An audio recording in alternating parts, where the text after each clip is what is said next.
Hello everybody, welcome back to my channel or welcome here if you are new. I'm Manganet and on today's episode of 28 Days of Insanity, we are putting one of our all-time favorite books through the test of time.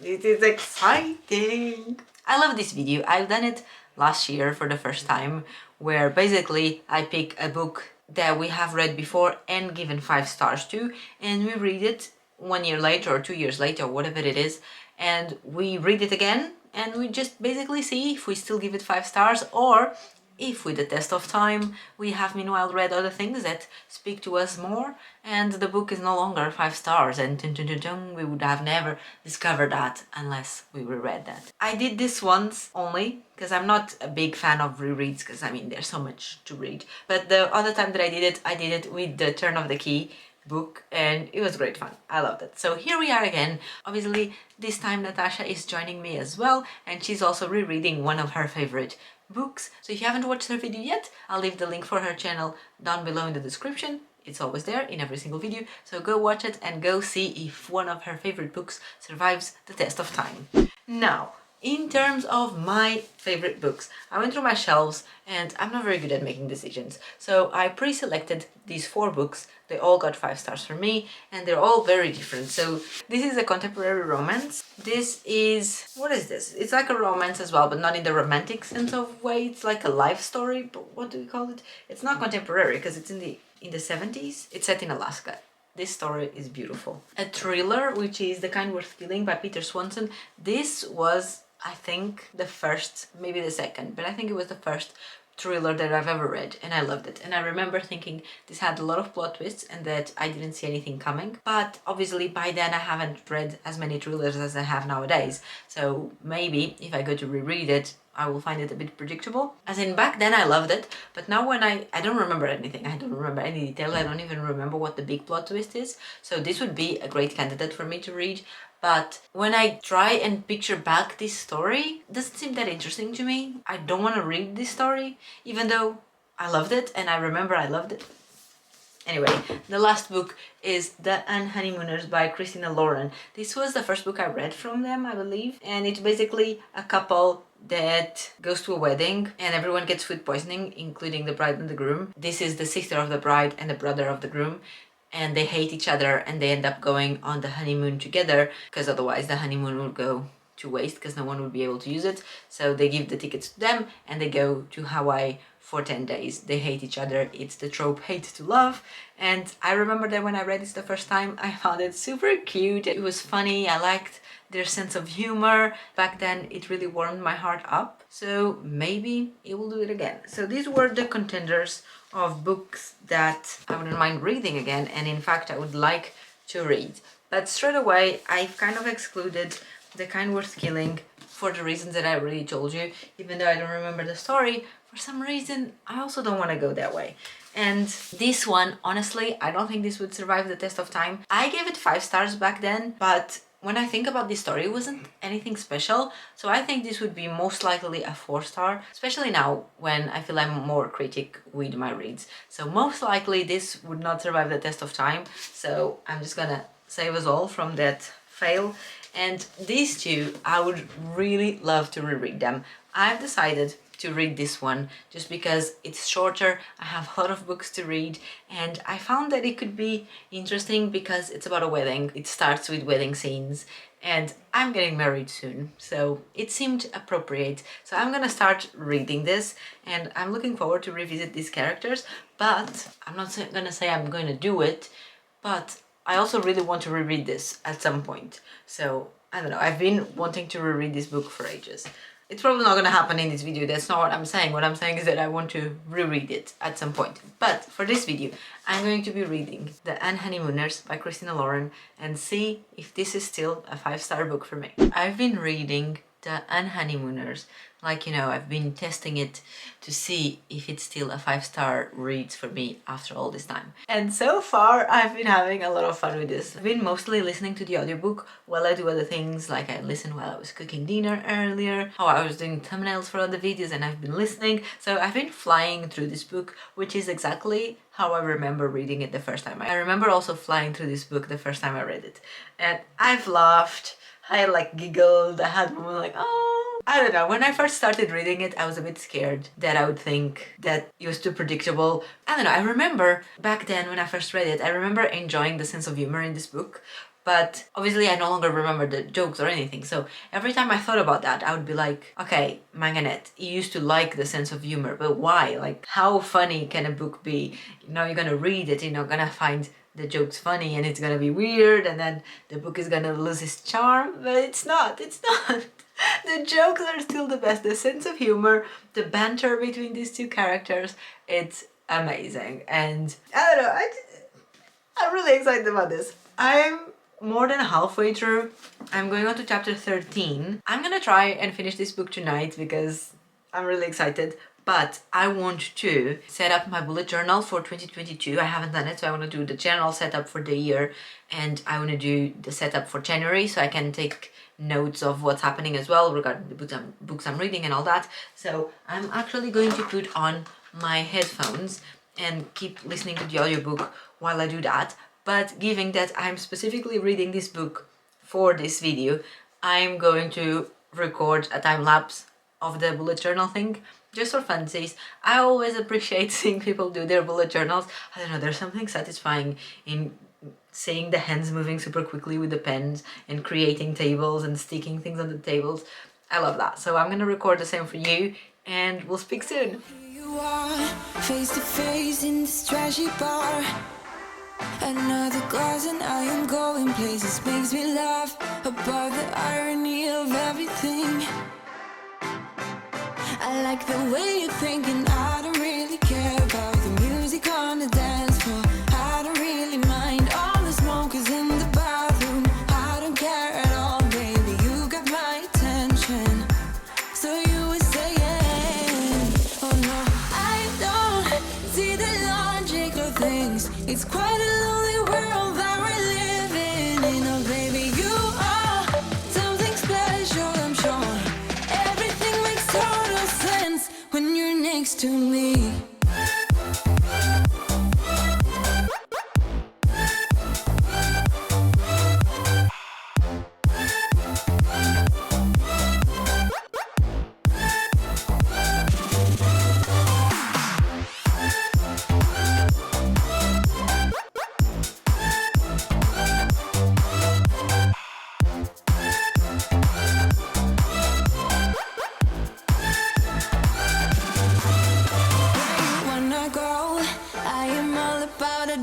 Times another drink and I'll go anywhere. The way you smell, like a flash in the universe.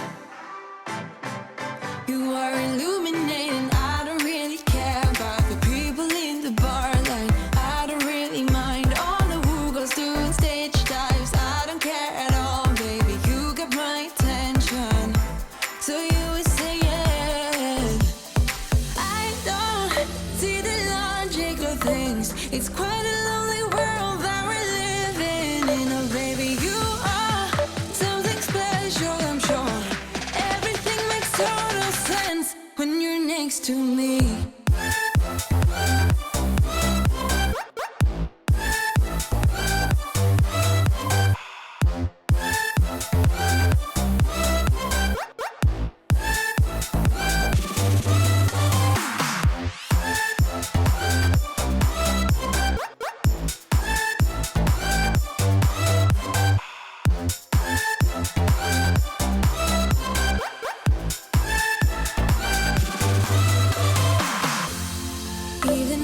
Told you I could never let you go. I'm not so sure you believe me, but if I mean to show you, I will never let you go. No, 'cause you don't see the logic of things. It's quite a lonely world that we're living in. Oh baby, you are something special, I'm sure. Everything makes total sense when you're next to me.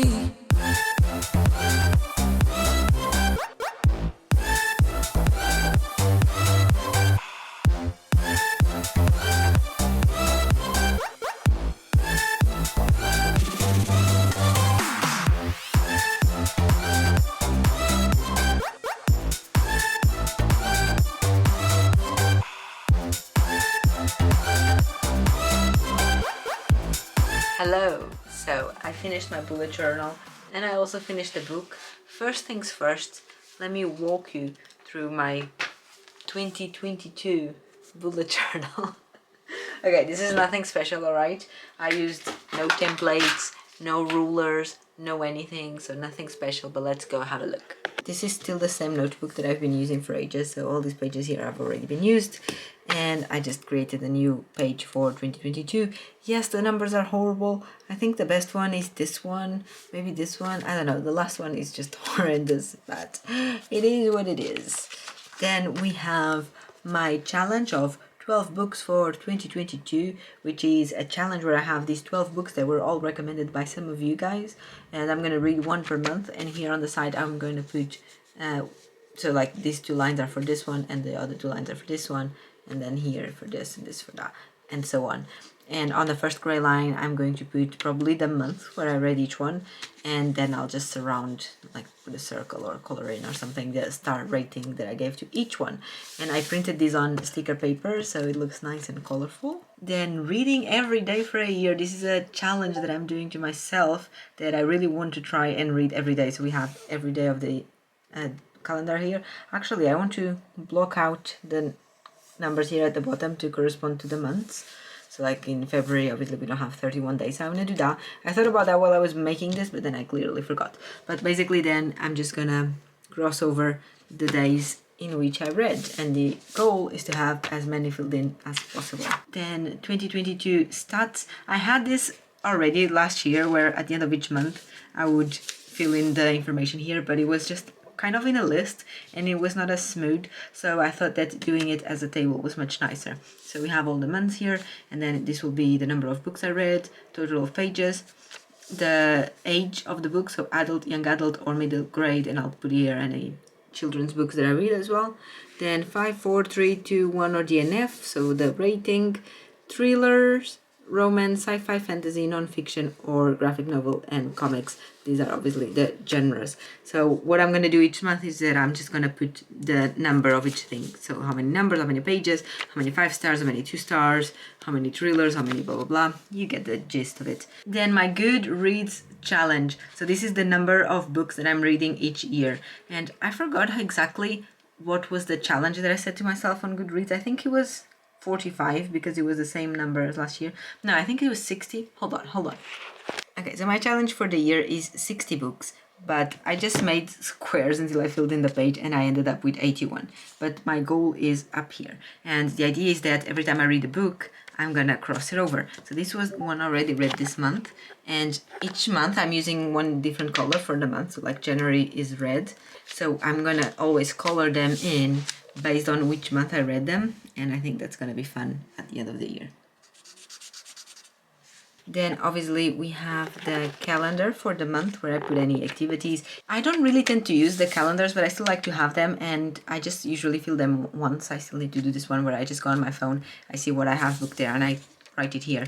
So I end up never using it throughout the month, but I think it's a nice way of separating the months without having to make an overly complicated cover, because then I would run out of patience for that. And then the only other cover that I have is the list of books. And I did this differently. So for 2021, every time I was doing it, I would always have the number, and then the books would always be like this. Again, one color for each month, you see. But it would always be the same design where I would write some lines and then write books in it. And on this one, I decided to do a square and write super large letters. But does this look like boobies? Let me know. And then this table is the same that I've been using for over a year, and I really like it. Basically, this counts the total of books in a year. So it runs from month to month. Obviously, it's January, so it starts on the 1st. Then the second column is the books for that month, title, and then I just have the star rating and the number of pages.